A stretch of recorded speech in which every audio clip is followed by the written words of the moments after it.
Sziasztok! Először is nagyon szépen köszönöm, hogy gondoltak arra, hogy támogatni szeretnétek a munkámat, és ezt most így ebbe a videóba el is mondanám, és meg is mutatnám, hogy hogy tehetitek meg.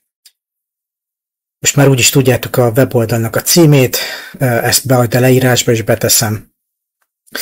Tehát ide, hogyha ellátogattok, akkor itt a támogatásra, hogyha rákattintotok, akkor itt láthatjátok meg, vagy itt tudjátok megnézni, hogy milyen kriptovalutákba tudtok támogatni. Ezek a pénztárcáknak a címei, ezeket tudjátok bemásolni. Ugye lehet XML-be, VRSC-be, BTC-be és LTC-be.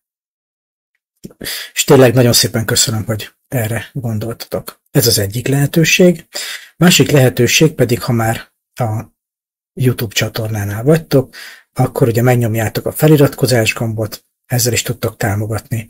Illetve a videómnál, a különböző videóknál kommenteltek, hozzászólást írtok. És hát, ha tetszik, akkor megnyomjátok a tetszik gombot. Ezen kívül pedig, ha Brave böngészőt használtok, akkor itt a háromszöget, hogyha megnézitek, itt egy kék kis pipa van, ami azt mutatja, hogy én egy ellenőrzött alkotó vagyok, és itt tudtok hozzájárulást küldeni nekem. Erre, hogyha rákattintotok, akkor itt be tudjátok állítani az összeget, lehet 1, 5, 10 vagy egyéni, tehát beírhattok akár, mit tudom én, 9,32 BET tokent, és beállíthatjátok azt is, hogy havonta szeretnétek nekem ezt küldeni, akkor minden hónapban elküldi ezt az összeget, de hogyha egyénenként akartok, akkor egyénenként küldi.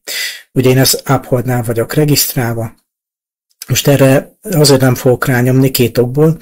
Az egyik az, hogy úgysem fogja elküldeni, hiszen felismeri azt, hogy ez a saját oldalam, és magamnak pedig nem tudok támogatást küldeni. A másik pedig hát nincs is értelme. Ezek a lehetőségek vannak. Tényleg nagyon szépen köszönöm még egyszer azt, hogy feliratkoztok, ha tényleg bármilyen módon támogattok, akár megosztjátok a videót, akár valamilyen kriptovalutában küldötök, amit ott felsoroltam, azért én nagyon hálás vagyok. Még egyszer köszi, és szép napot nektek!